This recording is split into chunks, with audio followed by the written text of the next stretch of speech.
So we're very happy to have Alan Weinstein from the LIGO collaboration. Alan used to be a particle physicist. He did his PhD at Harvard and then moved to SLAC. And starting about 25 years ago, joined Caltech. And he worked on particle physics, among other things, some studies related to finding the Higgs. But 15 years ago, I think he made the right decision of leaving particle physics and trying to detect gravitational waves. And he led the development of a prototype, 40-meter prototype that tested some of the technologies for the Advanced LIGO that you probably know measured the event.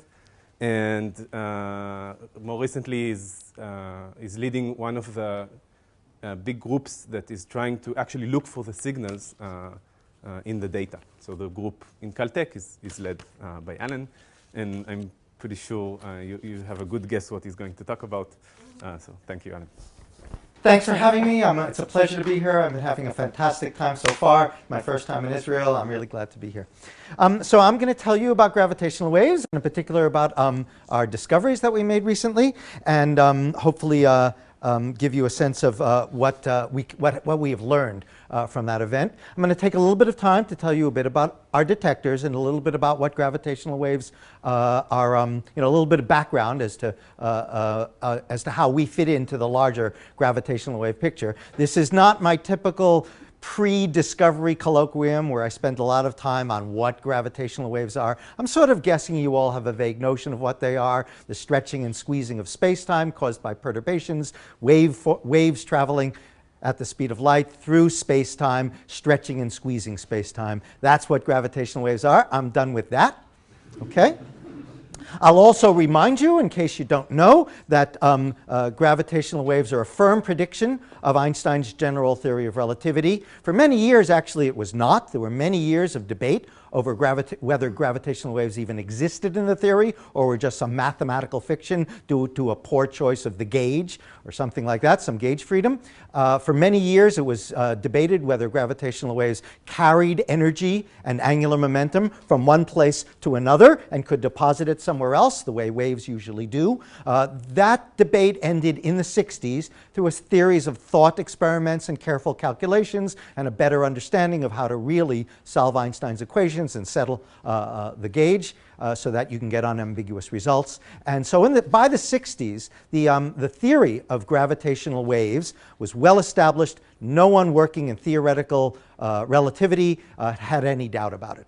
And then, in the subsequent decades, gravitational waves were actually observed indirectly, and I'll use the word very carefully, indirectly, by Hulse and Taylor by observing a binary system composed of a pulsar in orbit around another star. And by observing the change in the timing of the signals from that pulsar, we're able to observe that binary system was losing energy and angular momentum and spiraling inward due to gravitational wave radiation. That they didn't observe the radiation itself, only the loss of energy in the astrophysical system. That was sufficient for them to win a Nobel Prize in 1993, which was largely for the discovery and study of a binary pulsar system, but really it was for the unambiguous evidence of gravitational waves. So we've known that gravitational waves exist theoretically and in real astrophysical systems for many, many years. The significance of the discovery that I will be telling you about is primarily because gravitational waves are predicted in Einstein's theory to stretch and squeeze the space that they propagate in. Again, this is something that people who study relativity go, sure, of course that happens. But this is the first observation of that phenomena. And so that's what we call the direct detection of gravitational waves. And that's what I'll be telling you about. Okay? Now, let's see if this thing works. Hopefully it will. So let's start with a big picture of gravitational wave astrophysics and observation. And so it actually covers many decades of frequency, and in particular the lowest frequency gravitational waves, you've probably heard, are produced in the early universe. They have wavelengths on the size of the universe, wave frequencies on the order of as low as 10 to the minus 16 hertz. If they are, well, they are, I'm certain, produced at some level in the early universe. And when they are, they stretch and squeeze the space of the atoms that occupy the plasma that produced the 3-degree microwave radiation background, and they've left their imprint on the polarization of the CMB, the cosmic microwave background. And so one can study the polarization, and in particular very subtle effects in the polarization. There are sort of divergence-full E-field type effects, and there are parity-violating curl type effects, which we call B modes, and gravitational waves can make B modes, and used to be thought that that would be the smoking gun for gravitational waves from the early universe. You can observe that by studying the B mode polarizations in cosmic microwave background. You may have heard last year it was announced that the B mode polarizations have been observed in the CMB and were attributed to gravitational waves. Now we know that that was spurious. It was actually caused by magnetized dust in our galaxy. The search continues for looking for a more subtle effect in the CMB. That's all I'm going to say about very low frequency gravitational waves. Okay? The search is still on. At higher frequencies, on the order of nanohertz, gravitational waves caused by, for example, caused by supermassive black hole binaries producing very low frequency gravitational waves due to merging galaxies. Those kinds of gravitational waves can be detected by looking at radio pulses from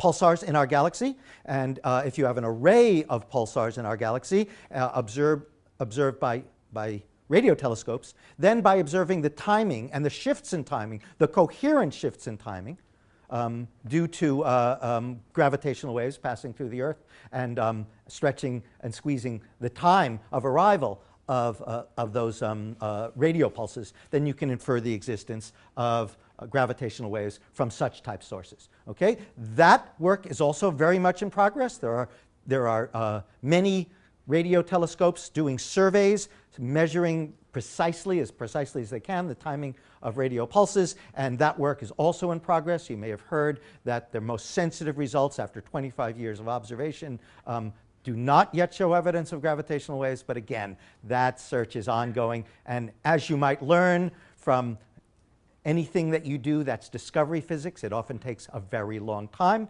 be it the Higgs or dark matter or gravitational waves, sometimes decades before you finally are, perhaps if you're very lucky, rewarded by nature with a discovery. So that's also ongoing, but also a very promising search.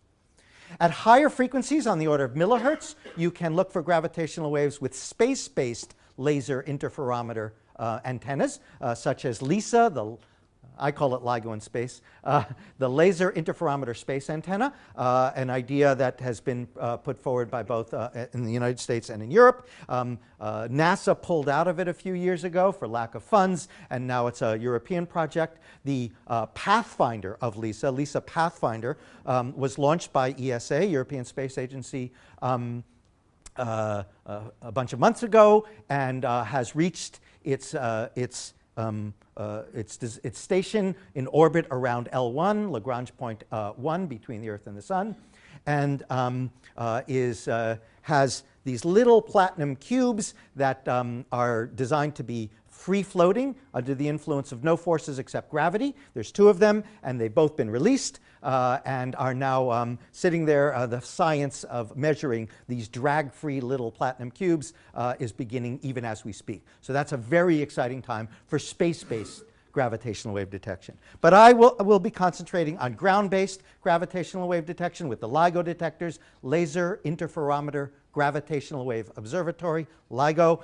And these detectors are only sensitive to gravitational waves above sort of all the vibrations of the environment on the Earth, so above about 10 hertz to a few kilohertz, and that's sort of in the audio band. And we have a bunch of different sources that I'll talk about, including our special ones, binary coalescences, and that's what most of this talk will be about. Okay? I have a few slides on the detector. I could talk forever about the detector. I'm just going to show you a few slides and try to give you some of the basics.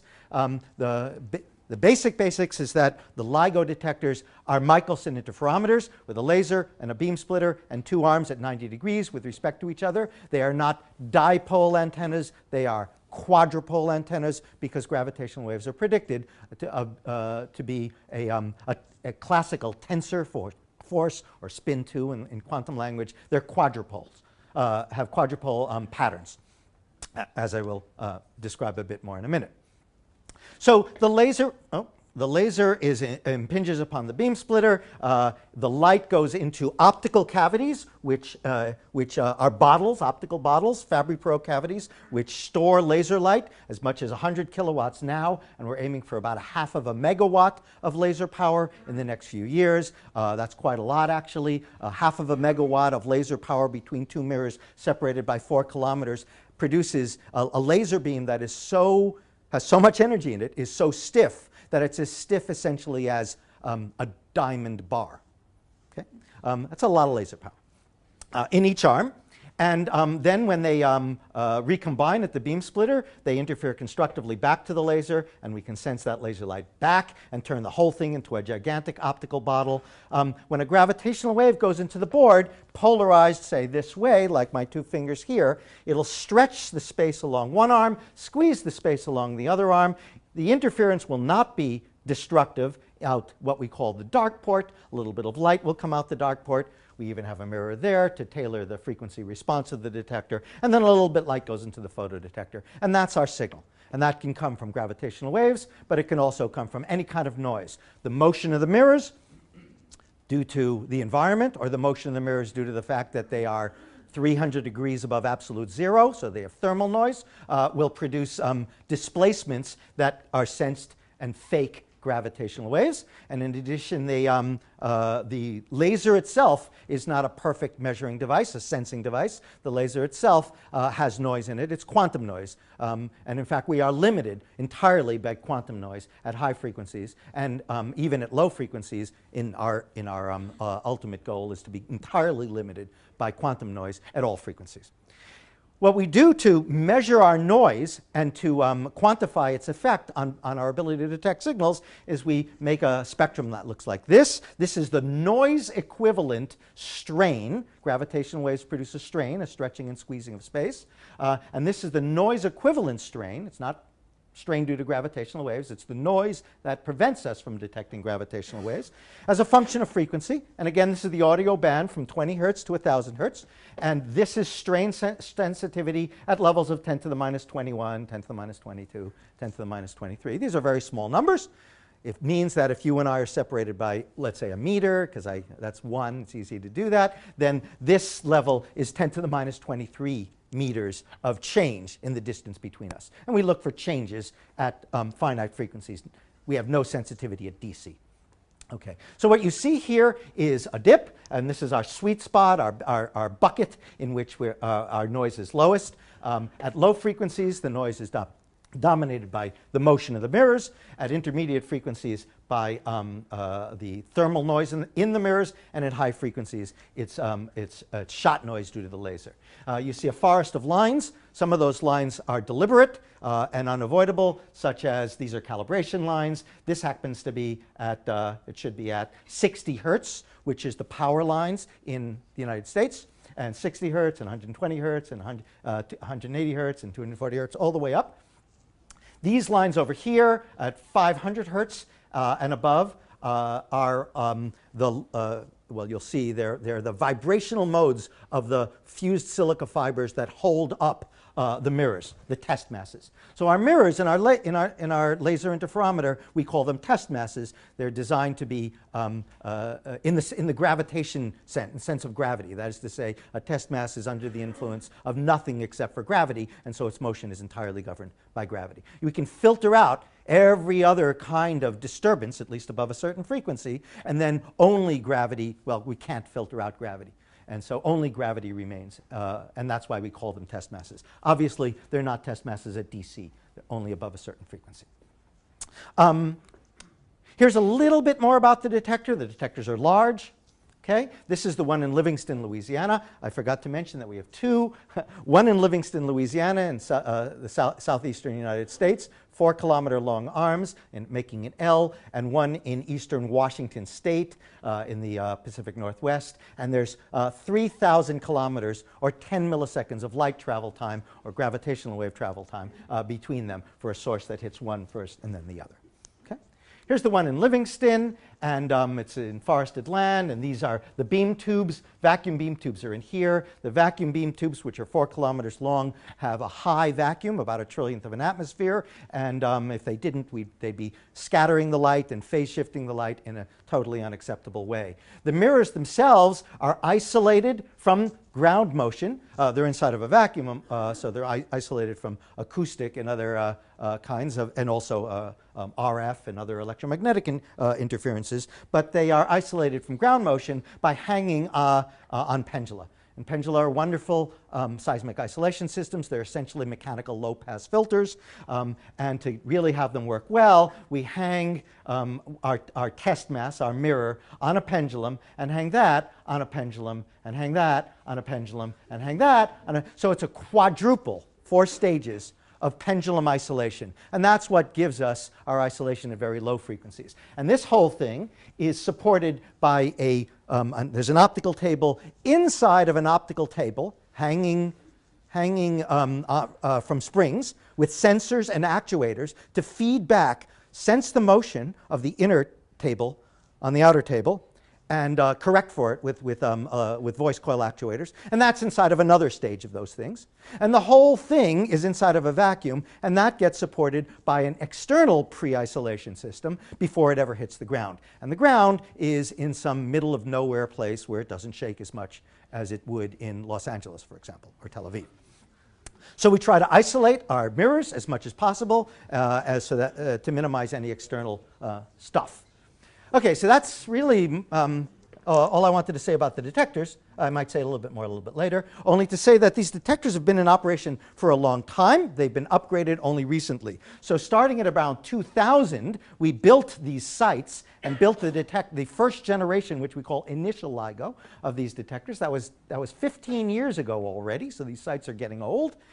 15 years later, we operated at design sensitivity for the initial LIGO detectors, which was insufficient for detecting gravitational waves. And we came up empty-handed after 10 years of searching with initial LIGO detectors. That's okay. We knew that it was going to be a tremendous long shot to detect gravitational waves with the initial detectors. We had a bargain with the National Science Foundation in the United States.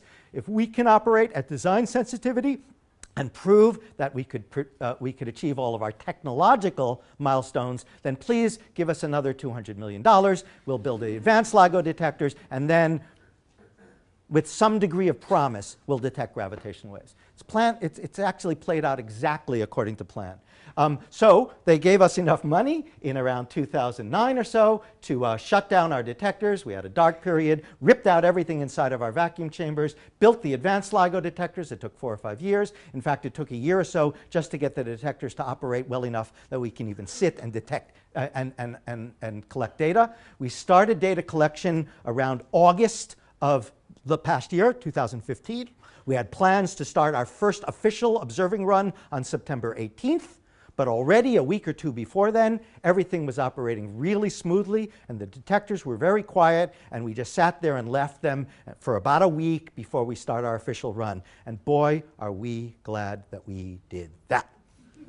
So we ran the first observing run from September till the middle of January, so we just shut down a month ago or so, and now we are upgrading our detectors to get better sensitivity by reducing all the technical noise sources, turning up the laser power, a host of other things. And as we did, and we'll come back online at the end of summer, maybe July or August or something of this year, and observe in what we call our second observing run, O2, for 6 months. So we look forward to that. We should hope to get maybe a factor of 2 better sensitivity. A factor of 2 better sensitivity means a factor of 2 cubed, 8 more volume in which to detect events. So that factor of 8 wins out over the time that we spend upgrading. It's very worth doing. Okay, that makes sense. Okay. Yes, LIGO, the LIGO scientific collaboration is now a Kilo collaboration. Now we can no longer put the names and pictures of all of our collaborators on one slide. Instead, we have to put their institutions on there, and we can just barely fit them. But we're now on the order of 1,000 members of the LIGO scientific collaboration. And we also have close friends in Italy, Germany, France, and England, as in Australia, and in Japan. And the larger gravitational wave detection community is maybe 1,500 people. Okay, so it's now a big thing. A little bit more about the noise, by the way. And here it is plotted as a function of frequency again, but now instead of in strain, in units of displacement, because Michelson interferometers actually measure displacement. And here, just to show the level of sensitivity in this audio band is better than 10 to the 19th meters, okay? And I'll remind the undergraduates in the audience, there probably aren't any, okay? Atoms are 10 to the minus 10 meters. Nuclei of atoms are 10 to the minus 15 meters.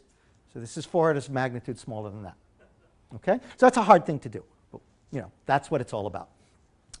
I'll point out here again, here's the quantum noise in blue. We're not limited by quantum noise at low frequencies. When we turn up the laser power, the blue will get better here. The shot noise will go down here. But then there's the Heisenberg back reaction noise at low frequencies, which is radiation pressure fluctuations on the mirrors. That will get worse unless we apply our clever ways of reducing the back reaction noise using our, what I like to call our Heisenberg compensators. Which are squeezed light, quantum squeezed light. We squeeze the quantum noise on the light. Actually, we squeeze the quantum noise on the absence of light, on the vacuum, the electromagnetic vacuum, which is still has plenty of quantum noise, as much as ordinary light does. We can manipulate that using second-order quantum optics, and in that way we can arrange things to actually reduce the quantum noise both at high frequencies and at low frequencies, and we hope to get that system in place in the next couple of years. Meanwhile, we have all kinds of seismic noise, and actually we have Newtonian noise. The Newtonian noise is just the motion of mass in the area, like weather or seismic noise, mainly seismic noise, really. Trucks going by, a mile away, and those kinds of things produce lots of vibrations, but we can filter out the mechanical vibrations. We can filter out the electromagnetic interference. You can't filter gravity. And this is just pure Newtonian gravity. This is not, gravitational waves traveling at the speed of light. This is instantaneous, if you like. And it will limit our ability to detect gravitational waves from astrophysical sources at very low frequencies. So this is something that the only way we can deal with it is to sense the motion of all the material around our detectors for miles around and feed back or cancel that Newtonian noise using lots of fancy algorithms. In the meantime, we're still left with technical noise sources, including regions in frequency in which we don't even know what the technical noise sources are. That's why it takes months or years working on the detectors to root out what causes this intermediate frequency noise and kill it, because it's a technical noise source we can fix. Okay, so that's the idea. Okay, now to the astrophysics. There are a bunch of different sources of gravitational waves that we can think of. Of course, it's the ones we can't think of that are the most exciting ones, but we can't think of them. So we're left with the ones we can think of, and they come in, as far as we can tell, 4 broad categories due to lack of imagination. One is binary mergers, binary in-spiral merger of massive stars. And in order for them to get into the LIGO band, they have to be very close. It's just Kepler's law. They have to be on the order of tens of kilometers apart, which means they can't be ordinary stars. They have to be compact stars, neutron stars, or black holes. So neutron stars and black holes, towards the end of their life as a binary, they lose energy and angular momentum by emission of gravitational radiation. They fall into their potential well. They move faster, not slower, as they lose energy. That's gravity for you. And they will eventually merge into, smash together. And that's when they're exciting and interesting. That's when we're doing, if you like, astronomical particle physics. And that's where the LIGO detectors operate in that higher frequency band. So binary neutron stars, binary black holes, neutron star black hole. Neutron stars have matter. It's kind of exotic matter, but I mean, it's just an atomic nucleus, except that instead of having 56 protons and neutrons, it has 10 to the 56 protons and neutrons. And when they with the size of Tel Aviv, right? Okay, it's 10 kilometers on a side. And these guys, when they smash into each other, they make quite a splash. They make a lot of gravitational waves, but they also make a lot of light. And that light could be in the form of gamma rays, and we can detect them from across the universe. We call those short gamma ray bursts. And they can also make light in afterglows. I'll talk more about that in a minute. Binary black holes, when they merge together, will not make any light at all, because black holes are black even when they're smashing into each other, as far as we can tell, unless maybe we're wrong. And so we'll talk more about that. In fact, this is really what I'm talking about for the rest of this talk. Other kinds of sources, and these are such perfect gravitational wave emitters that we can detect them to cosmological distances. Well, to hundreds of megaparsecs. For the non-astrophysicists among you, okay, our galaxy, we're about 8.5 kiloparsecs from the center of our galaxy. Our galaxy is about 15 kiloparsecs on a side. The nearest galaxy is Andromeda. That's 0.7 megaparsecs away. We can detect these things out to tens, hundreds of megaparsecs. Depends on the mass. Mass is the source of gravity. It's also the source of gravitational waves. The more massive a system, the louder it is, the farther we can detect. Okay? These guys are spinning neutron stars in our galaxy. They're isolated. They're not about to merge. Neutron stars are wonderful spheres, almost perfect spheres. They're about 10 kilometers on a side, and maybe they have a mountain a centimeter high on them. And if they do, say 1 part in 10 to the 7, and if it's not aligned with the spin axis, okay, then, and maybe it's due to some crustal deformation or some magnetic effect or something like that. Neutron stars are fascinating objects. There's a lot of interesting astrophysics there, both in the strong, electromagnetic, weak interaction, and gravity all come into play for neutron stars at, writ large. I mean, really extreme environment, even in the weak interaction. Neutron stars are not just neutrons. They're neutrons and protons and electrons in beta equilibrium. Okay, try doing that in your lab. Okay, so this is a pretty unique thing. Anyway, these guys, if they have any little mountain, a quadrupole moment, they're spinning, so an accelerating quadrupole moment, that's the source for gravitational waves. It would produce a sine wave, and it's always on. Not a short event, always on. So we can detect those. They're weak emitters. We can detect those out to maybe not as far as the center of our galaxy, just our galactic neighborhood. Those are terrific things for a variety of reasons, but not the subject of my talk. Also in our galaxy, there's an occasional core collapse supernova. Somebody pointed out to me that this is not a core collapse supernova. This is Kepler's supernova, which is a type 1a supernova. I apologize. I got to fix that. But anyway, but in a core collapse supernova, you produce a neutron star, shaking the neutron star dramatically. That produces gravitational waves of also not very loud. We wouldn't be able to detect them outside of our galaxy. This kind of thing happens maybe a few times a century in our galaxy, so we have to be lucky. Finally, there are gravitational waves from the Big Bang in the early universe. Comes from all directions, all times, always on. Okay? It's a sort of a stochastic random background. We can't detect it with a single detector, but if we have two detectors separated by 3,000 kilometers, there's some coherence, at least at some frequencies, at low frequencies, between the two detectors, and any coherent stochastic apparently random noise that's shared by those two detectors is probably of astrophysical origin. Can't think of anything in the environment that could cause that. Well, there are a couple of things, but we have them under control. Okay, so lots of different types of sources. This is the favorite of so many people, and so this is what I will concentrate on now.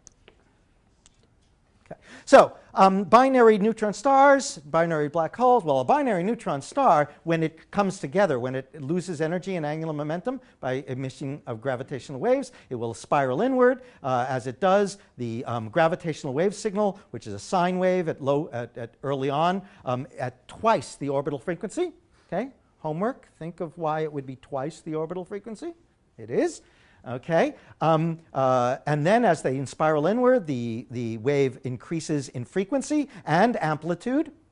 And eventually, the gravitational waves, the neutron stars merge together. They start to tidally distort each other, and that depends on the nuclear matter that they are made of. So if we understand the nuclear equation of state, we can predict it or turn it around. We can measure the nuclear equation of state in these extreme regime, which is hyper-nuclear kind of densities.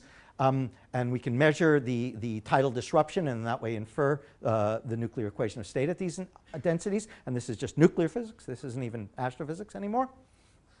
And then they tidally disrupt each other and turn into a sort of a supermassive, hypermassive neutron star, shakes like crazy, rings down, emits a lot of gravitational waves, but it also emits a lot of heavy nuclear material, neutron-rich material, which pollutes the environment and makes things like, my wedding ring. Binary black holes are different. They are, there's no nuclear physics, there's no messy astrophysics here. It's purely curved space-time. When they merge together, they emit nothing but curved space-time, okay, at least in the context of Einstein's general theory. And it can be completely computed but just by solving Einstein's equations. Just by solving Einstein's equations. As you know, there are only a few simple solutions to Einstein's equations. This is not so simple. This is the two-body problem. Okay, Newton solves the two-body problem way back 400 or 500 years ago. You all learned the solution of the two-body problem in Physics 1. This is the two-body problem in general relativity. It's not quite as hard as the two-body problem in academia, but it's a hard problem anyway, and you need supercomputers, and you can only do it numerically. Okay, so far. And we need that in order to find our weak signals. Okay, to search for our signals, we have pipelines, search pipelines, and we like them to be fast, and I'll explain to you why they have to be fast, low latency. And we have a lot of redundancy, because we have a lot of people and because we're doing something for the first time, and we want to make sure that we make no mistakes, or at least minimize the number of mistakes that we make. So we have multiple pipelines with different approaches.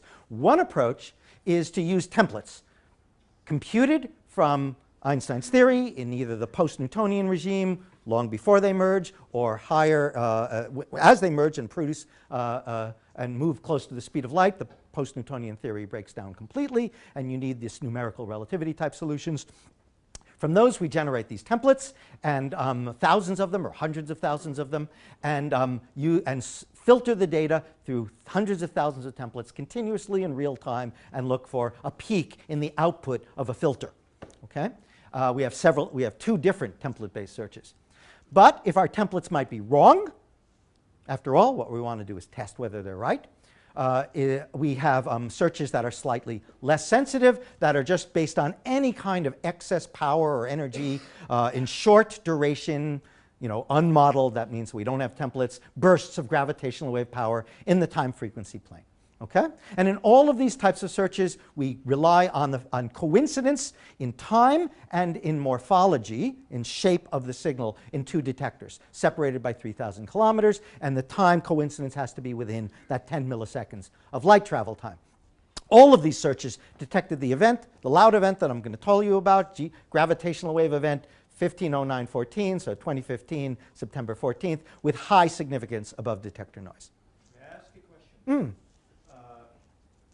You rely on matching the shape of the signal, but the detectors, they face different ways, and depending on where signal comes from, it will, how do you account for that? Not just account for it, we use that fact to locate the source in the sky.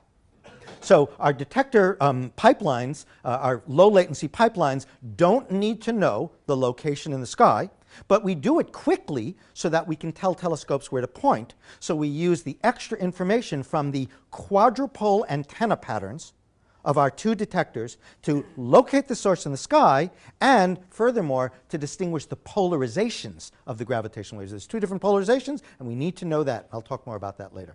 So we take all that into account as carefully as we possibly can. Okay, the pipelines are the template-based pipelines are based on templates that we lay out in mass space. The mass of black hole 1, the mass of black hole 2. Okay, I still haven't fixed this slide. This should read binary black hole. Okay, so this is 1 to 100 solar masses. And again, on the y-axis, this is the higher mass black hole. This is the lower mass black hole. It's a log scale in masses of all things. And we identify 3 regions. The region of below about 2 or 3 solar masses for both objects, neutron stars. But neutron stars, they can also be black holes, but they might be neutron stars. But we don't think neutron stars can be more than about 2 or 3 solar masses, because more than that, it'll probably collapse into a black hole. Here's the region where one object is a neutron star, the other object is a black hole. These things also make light, at least below a certain mass. We call NSBH, neutron star black hole binaries. And on the top in blue are the binary black holes. So this should read BBH, binary black holes. Okay? The event that I'll be talking about is close to the edge of these. Every one of these dots is a template. We have 250,000 templates that are arranged so that, and if you lie in between a template somewhere, if an event lies in between, we only lose about 3% of the available signal-to-noise ratio. Okay? And turns out that the event that we detected was detected with this template over here. It's kind of sparsely populated because in that regime, where the masses are very high, the signal is very short, a fraction of a second long, only has a handful of cycles in the LIGO band, can't be measured with much precision, and therefore this template here covers this whole region, more or less. Okay? In this plot, on a linear scale, here's mass 1, mass 2. What we show here is the distance out to which we could detect such a signal. These signals are standard sirens. Okay, they're not standard candles. Standard candles means a well-known energy. Actually, they're standard candles as well. But standard sirens means that they have a well-predicted amplitude. We're an amplitude detector. We detect like radio. We detect the amplitude of the signal. Okay, so these are standard sirens. Standardizable anyway. I'll explain what I mean by that in a minute. And these contours tell you how far you can detect these things. So for an object way up here at these high masses, which is shown on this linear scale over here, 30, 40 solar masses, we can detect such a signal out to 900 megaparsecs, almost a gigaparsec, with a redshift of about 0.2. Okay? Yeah? So you did not prepare templates outside of this left column because you would not be able to detect them with LIGO because they're in the wrong frequency? And when you go to higher masses, they merge at lower frequencies. Actually, we can go out to maybe 300 solar masses. And those templates are spend so little time in band and are actually theoretically sufficiently poorly understood that that is work in progress.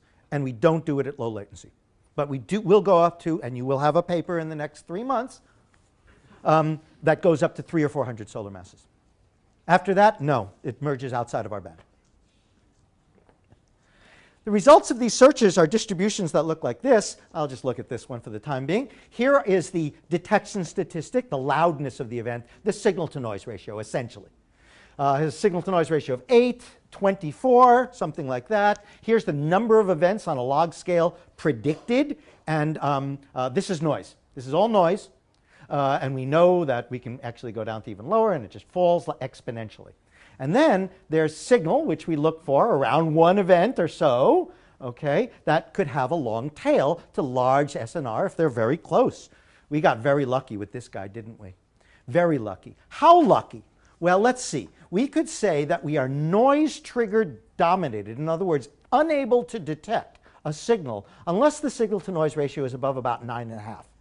That's sort of our detection threshold. At that threshold, you can say that the background from noise triggers, coincident, accidental coincidence of noise instrumental triggers in 2 detectors separated by 3,000 kilometers within 10 milliseconds, we predict, based on time slides, various ways of estimating the accidental coincidence, we predict on the order of 10 to the minus 2 or 10 to the minus 3 events. So if you see an event there, it has a false alarm probability of 10 to the minus 2. Okay? We got an event there with a false alarm probability of a little bit better than 10 to the minus 2. Okay? That's our threshold, and that's where we have a faint event. We could ask, above detection threshold, above 9.5, what's the probability of detecting an event way higher, like 23 or 24? Okay? This thing should fall like 1 over the signal-to-noise ratio to the 4th power because it really depends on the volume of sensitivity. Okay? So you can calculate that the probability of detecting an event with a signal-to-noise ratio of greater than 23.7 is 6%. So we got lucky, but not ridiculously lucky. Okay, not ridiculously lucky. And we even have a second event with a false alarm probability of 10 to the minus 2. Okay, you're not going to declare the discovery of gravitational waves with an event like that. You need something that is so far above the estimated background that you can bound it to be better than about 10 to the minus 7. A false alarm probability of 10 to the minus 7, if you integrate a Gaussian out to an area of 1 minus 10 to the minus 7, that you go up to 5 point something sigma, 5.1 sigma. So we can bound this, the significance of this event to be better than 5.1 sigma. That's particle physics jargon. Okay? But anyway, it's enough to go out on a limb and say, we detected something new in nature that's never been seen before. Okay, that's our high bar, and then we'll lower the bar on this event. Okay. Here's the event. So what we can see in our detector in Hanford is noise. And then we start seeing a rather, and by the way, heavily filtered data. Heavily filtered data.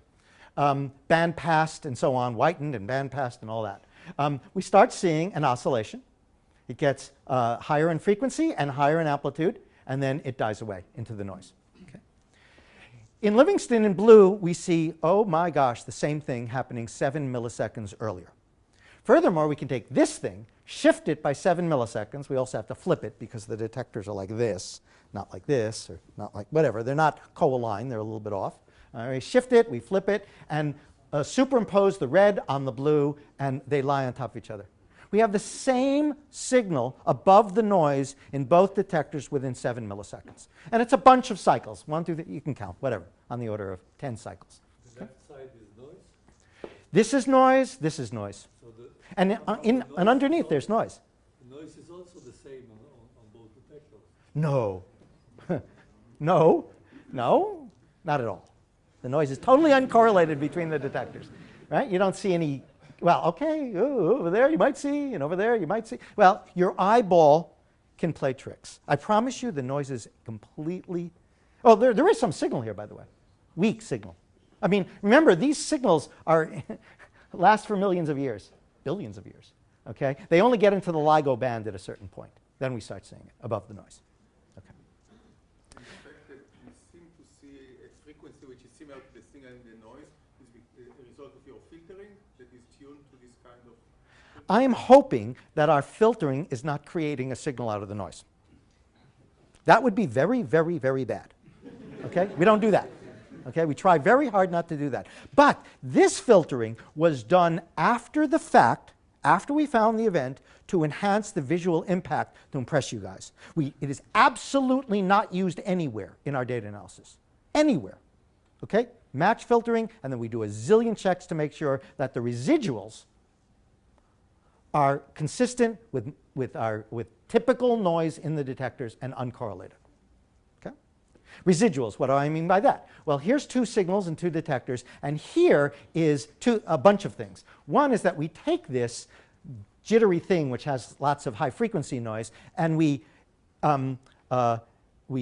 fit it to a sequence of simple templates like sine Gaussian wavelets, as well as more sophisticated templates, the ones that come from general relativity.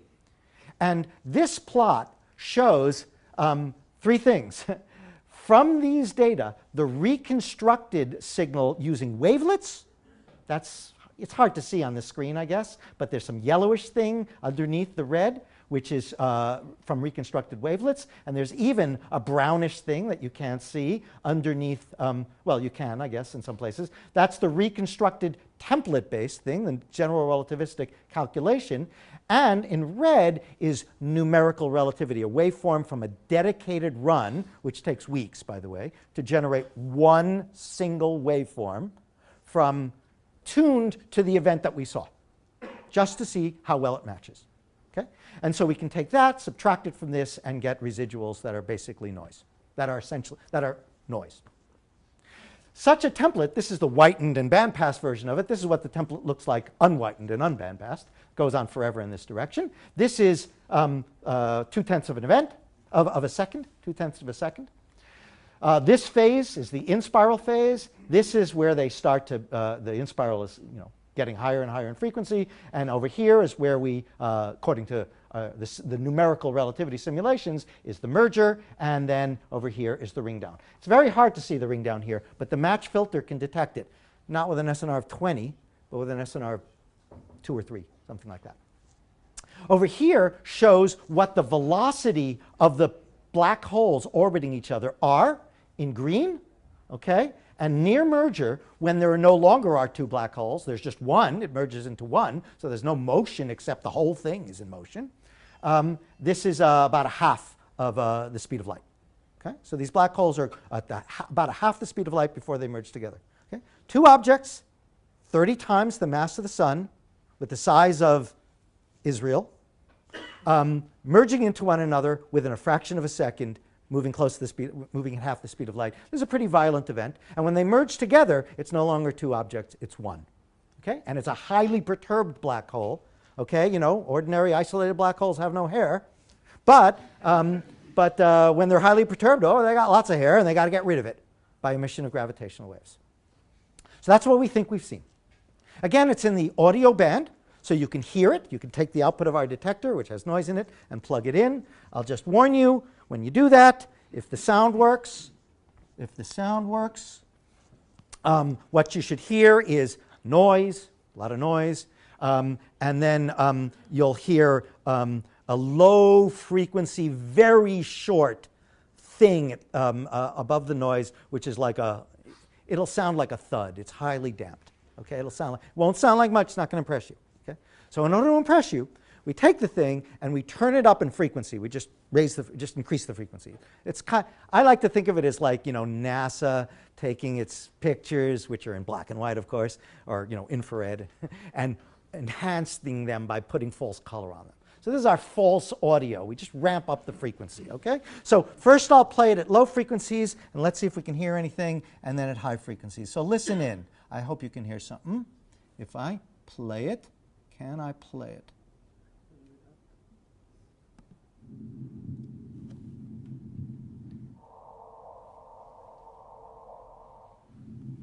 Low frequency, a thud at the very end. Did you hear that chirp at the end? You did? It goes like this. It goes like this. Whoop! Whoop! Here, you do that. Go ahead. Ready? Low frequency.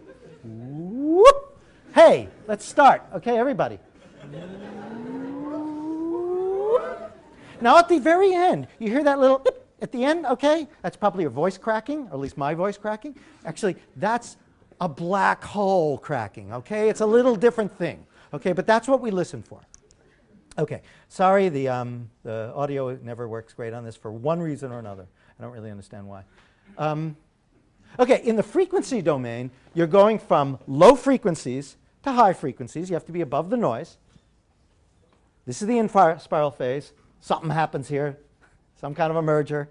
And then it forms a single black hole, which rings down like a bell, you know. So this is a Lorentzian, a damped, highly damped Lorentzian, just like a row meson.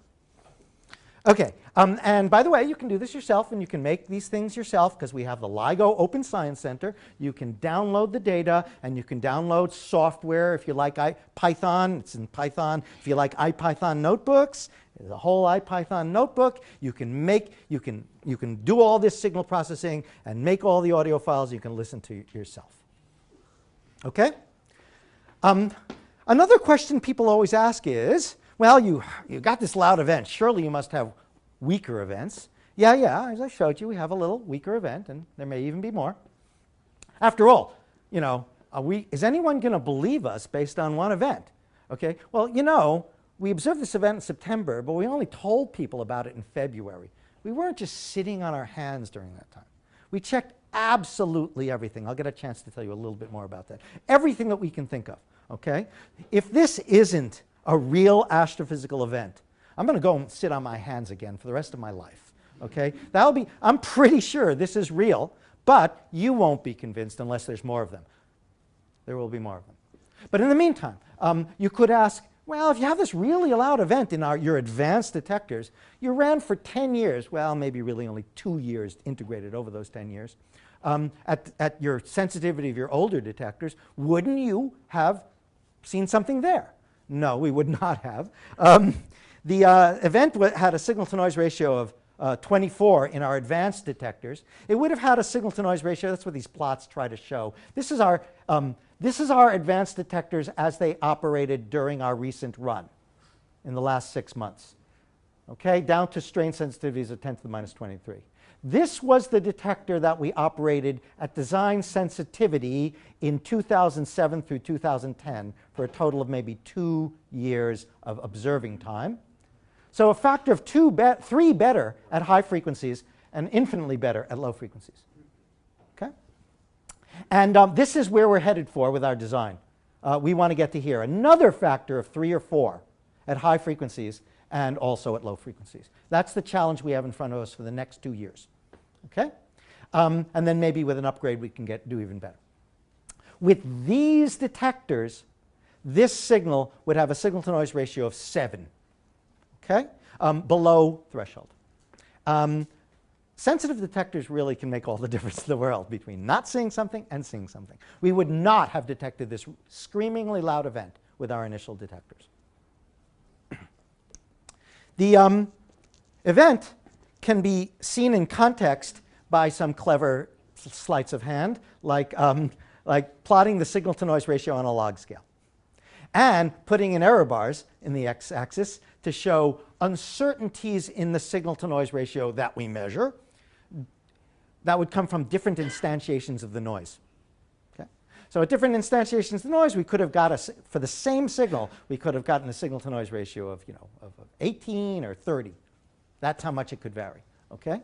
And then what we plot here, which you can't read at all actually, is the number of events weighted by our sensitivity at that volume, at that distance. Okay? And this is a curve that is the prediction of how much signal above the background, which we measure to many orders of magnitude. This is measured background, measured in the data. This is instrumental noise. It has nothing to do with astrophysics.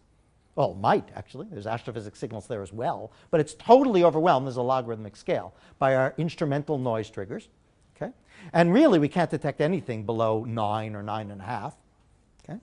And here's an event with a signal-to-noise ratio which in this particular run, because of different ways of estimating the underlying noise background, actually has a signal-to-noise ratio of like 12.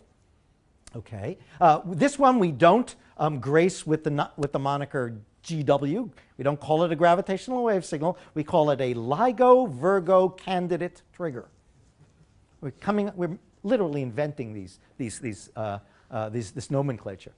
But based on these 2 events, which seem very much inconsistent with the noise, we can estimate the rate for these signals in the universe. And that rate is about 100, with very, very large error bars. It's 2 events, after all. About 100 per cubic gigaparsec per year. Okay? And that's 1 bit of astrophysics that we can get out of just the events, out of the number of events, just their number. Okay? Is this suspected event similar to the one that you... Well, I'll talk a little bit more about it. This one is high mass, 30, 40 solar masses. This one is 10 and 15 solar masses. That's important for the astrophysicists in the audience who are accustomed to the idea that black holes are typically, the observed ones in our galaxy, in high-mass X-ray binaries, are typically 5, 10, 15, maybe 20 solar masses. There are very few. There are some candidates that are more than 20 solar masses. If you go and ask the guys who try to simulate black hole formation with supercomputers of core collapse supernova, they say, I can't make anything bigger than about 20 solar masses. Okay? These guys are 30 and 40 solar masses. So that already is a bit of a surprise to some of you. Except I've already figured out that if you're at Weitzman, you probably have been working for years on a theory that predicts exactly these kinds of high-mass black holes. Okay? I've already figured that out about you guys. That's great. That's great, by the way. I really appreciate that. However, this rate is not terribly high, but it also doesn't conflict with the upper limit on the rate that we set with the initial and enhanced LIGO detectors 5 years ago of 400 per cubic gigaparsec per year. Just another way of seeing that we wouldn't have been able to detect these things with our initial detectors. Are we sure it's not a noise fluctuation? How sure can we be? Well, we can check many different things. The detectors were actually behaving very well. They had their sensitivity. You can't read this plot. Why can't you read this plot? I thought I fixed it.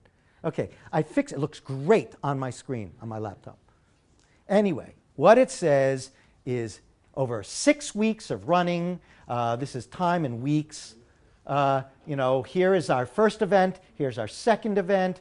Yeah, you still can't see it, but thanks. This is detector 1. This is detector 2. The noise doesn't depend on the two detectors. They're independent of the detectors. And this is not the noise. This is the sensitivity to signals like these on the order of gigaparsecs of sensitive distance. Stable for weeks. Similarly, the noise trigger rate over 6 weeks of data taking. This is triggers from the Hanford detector and from the Livingston detector at a rate of about 1/10 of a hertz to 1 hertz with a low signal-to-noise ratio threshold. And here it is with a higher signal-to-noise ratio threshold, 10 to the minus 3 per hertz, 10 to the minus 3 of these noise triggers per second out of just this one detector, not in coincidence. You can see the rate is pretty low. The probability of coincidence of these high signal-to-noise ratio things that we call glitches. They're very non-Gaussian fluctuations of the noise. That coincidence is what we use to estimate our residual background at high threshold. It's very, very low. Okay? All very stable. The environment, we monitor the environment with seismometers, magnetometers, microphones, RF monitors, power line monitors, worldwide weather, cosmic ray detectors, you name it. Okay, if you can think of something that we're not monitoring, please let us know. Okay, the NSF will pay for some sensors. We'll put them in. The sensors are all sufficiently sensitive that any environmental thing that could get into our detector would be picked up very loudly by the environmental sensors. Okay, there was nothing happening during the time of these events. It's very quiet. Okay? We can check a lot of other things, but that would take the rest of my time, and I'm probably out of time. How much time do I have left? Ha! I've got only 30 more slides. Let's see how it goes. We can learn a lot from this one event. The first thing is we get excellent consistency between the observed waveform and the predictions from general relativity, in particular from numerical relativity. We cannot think of anything that could produce a signal like this other than compact orbiting objects of stellar mass. Okay? By the way, this is a test of general relativity in the regime where gravity is so strong that it becomes a source of gravity. Right? This is where relativity, according to general relativity, gravity becomes nonlinear. That's why it's so hard to solve these equations. Highly nonlinear. Gravity has a strength of order 1 in perturbation theory, in this case. Okay? It's also, these objects are moving at half the speed of light. This is a very highly dynamical regime. We have many, many tests of general relativity. We have never come close to testing general relativity in the very strong field, highly dynamical regime. These are unique tests. They're not fantastic tests, but we are breaking new ground just in this regime. Okay? This also, by showing these waveforms that are the predictions of general relativity, this is what would happen if two objects that are black holes, as Einstein calls them, okay, as Schwarzschild or Kerr calls them, with event horizons, this is the kind of waveform that they would produce. Okay? So now we know that there are black holes in our galaxy. There are supermassive black hole in the center. There are black holes in high mass X-ray binaries. Stuff falls into a region of high gravity, accelerates, emits light. We detect the light. We know there are regions of extremely high gravity in the universe. But are they black holes or some other more exotic or interesting thing? Well, I still don't know that, but I can tell you this is entirely consistent with Einstein's general relativity prediction of what black holes are. So I'll go out on a limb and say that black holes, strongly curved spacetime with event horizons as predicted by general relativity, exist. It's the first time I think that we can make statements that strong. Maybe it's too strong. Okay. Not only that, binary black holes exist, which is cool. Astrophysical things tend to be in binaries, which is good. Otherwise, you can learn much more from binaries than from isolated stars. The two black holes merge into one, which rings down consistent with black hole perturbation theory. Black hole perturbation theory works. Thank you, Chandrasekhar. So general relativity is tested for the first time in this regime, and furthermore, we can extract the masses, the spins, the sky location, the rates, the formation mechanisms eventually of these things. Just a little bit about the numerical simulations. This is a cartoon. Maybe the lights can go down for this one. Okay. This is not a cartoon. This is a numerical relativity simulation. The star fields in the back are cartoons, I guess, but those are being accurately lensed by these two black holes. This is slowed down for your convenience. Two black holes orbiting each other. Again, this is the size of Israel. And at a certain point, in addition to lensing the background, they're distorting each other in well-defined ways. That information is in the waveform. And eventually, they actually get so close that they merge. Their event horizons merge into a single, highly perturbed black hole, which rings down. Okay? This is the solution to that equation. Okay? Looks easy, doesn't it? No. Actually, to be honest with you, I can turn the lights back on. To be honest with you, I think of this as not just a triumph for experimental physics and measurement science, and not just a triumph for observational astrophysics, but I think of this as a triumph for analytical and numerical relativity. This is 100 years in the making that they could even do simulations like this and make waveforms that we can use to convince ourselves that what we're seeing might be real and to test general relativity in unique ways that we couldn't do without these simulations. So this is pretty important to us. We measure the masses. We measure the masses from the phase evolution of the in-spiral. In fact, the phase evolution tells us from the in-spiral, the chirp. Whoop, that's the chirp. From the chirp, we can calculate a combination of the two masses called the chirp mass. Here's the total mass, the sum of the two. And this is called the symmetric mass ratio, eta. And this combination we measure from the in-spiral. We also, from the merger, the frequency at merger, we can infer the total mass. And these high mass systems are in our sweet spot. We measure both pretty well, which means we can separate the two masses pretty well and measure them individually, somewhere around 29 solar masses and 36 solar masses, with a fair amount of error. But the error is very weakly dependent on our model of the waveform inspired by general relativity. They agree. Oh boy, okay. We can measure the luminosity distance. The luminosity distance for this event is on the order of 400 megaparsecs. If it's face on, it's loud. If it's edge on, it's less loud. We have to know the orientation of the binary. We try to measure that.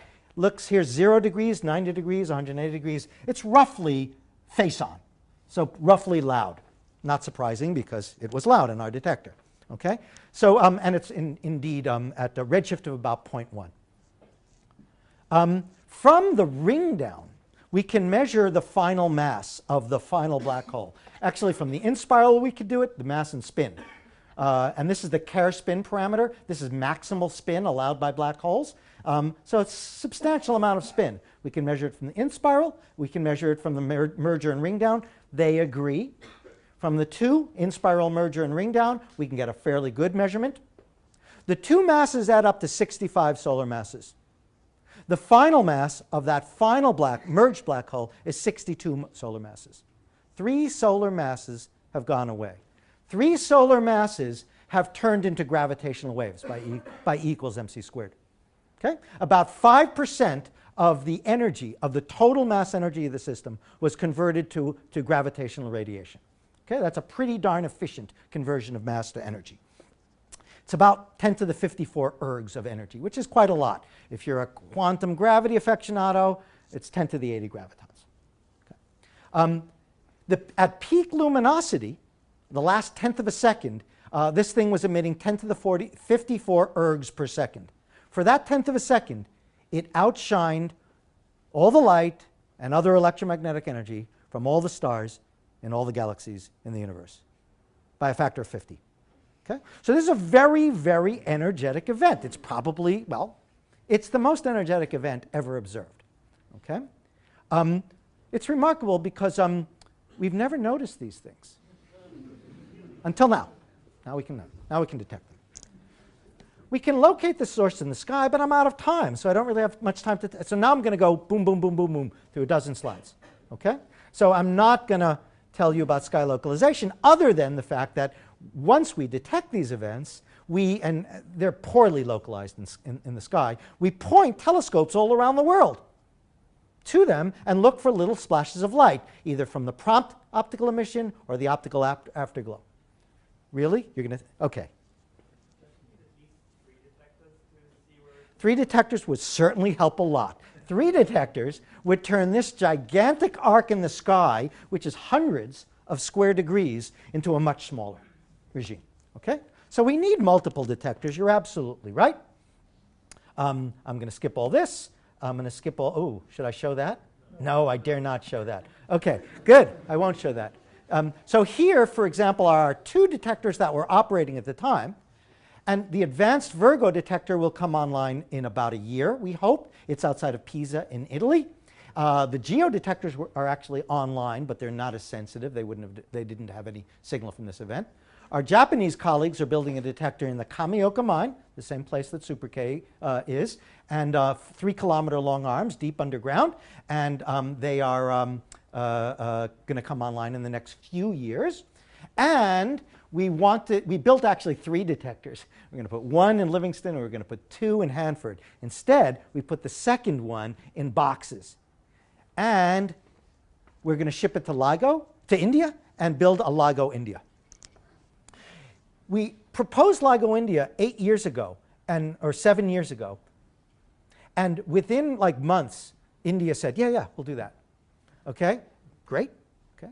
So they said, oh, I just have to get the approval of the Congress. Okay, whatever. So that was 7 years ago. Okay. We waited 7 years. Depending upon how you count, it was only 5 years before, we waited 5 years for India to say, yeah, we'll fund the site and the vacuum system, just send us your detector and we'll operate it. Okay, we waited 5 years for this. Then we announced the detection.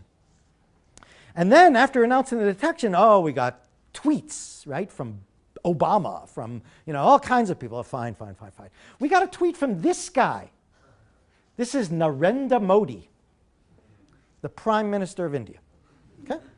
And he said, oh, fantastic, I'm so proud. And by the way, there were Indian scientists involved. And by the way, hope to move forward to make even bigger contribution with an advanced gravitational wave detector in the country.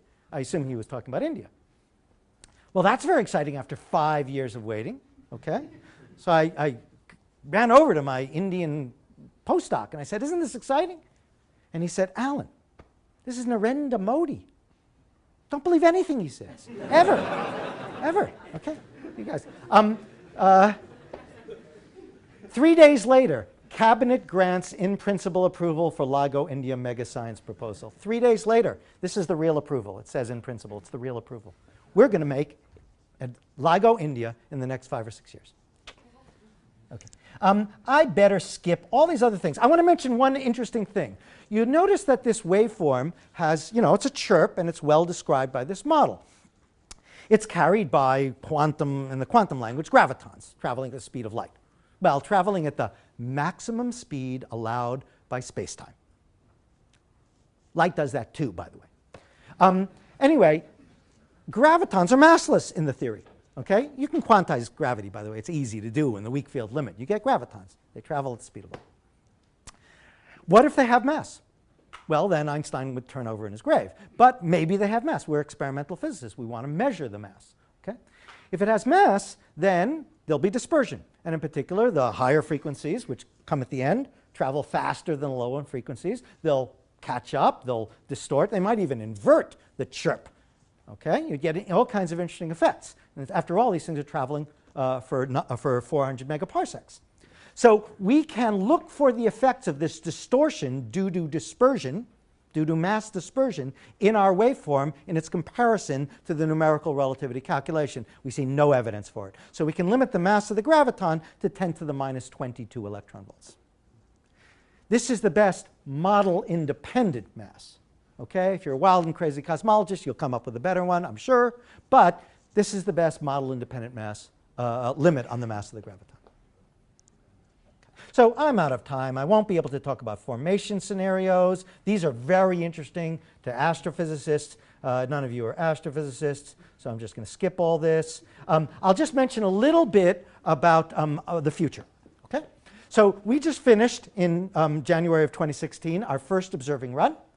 We're down for 6 months while we upgrade our detectors and make them more sensitive. We'll start observation run 2 at the end of the summer and operate for about 6 months. At that time, we very much hope that our friends in Italy will join us in Virgo, outside of Pisa, and then we'll hope to get the design sensitivity sometime around 2018 or 2019. So that's the future, the near-term future. Okay? In the far term, we need better detectors. You don't stop, right? You start. Right now is when we're thinking long and hard about how to go another factor of 3 or 5 or 10 in sensitivity with other detectors. We call them third-generation detectors or space-based detectors. There's quite a lot of effort and interest in doing that. If you don't understand anything I've talked about, just go to phdcomics.com and you can get a cogent understanding of what gravitational waves are from this. It's very easy to understand. 1 million page views in the first 3 days after our announcement. By the way, we were totally unprepared for the popularity of gravitational waves in the world. Okay? We rose to the occasion, started giving talks all over the place, this and that, but it is astonishing to us how, people, oh, the greatest discovery in 200 years. I don't know. We're happy with it. And it turns out there are a lot of people who are excited about it, even non-scientists, believe it or not. Okay, so I better finish up. I think that now, I'm pretty sure that now, the advanced gravitational wave detector era has begun at last. We can now start to explore the gravitational wave sky, and there's much to learn. And I haven't talked about how much more there is to learn from many events than there is from one. I'll just say, for the astronomers in the audience, right? You see a star.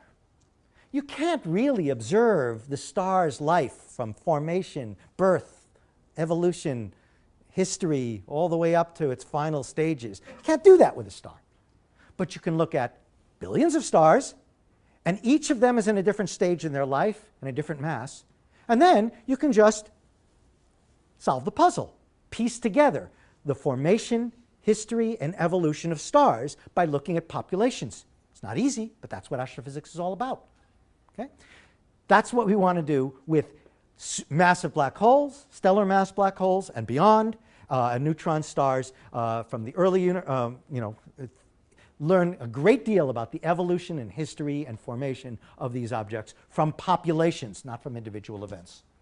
It'll also give us, when we're not wearing our astrophysics hat, we're wearing our physicist hat, and we can use this to make unique tests of general relativity in the strong field, highly nonlinear and dynamical regime where physicists just go crazy with excitement.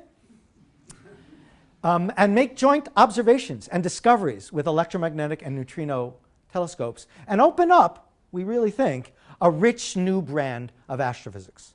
All that's really good, but you know what the most exciting thing is going to be. The thing that we really look forward to is the unexpected. Thank you.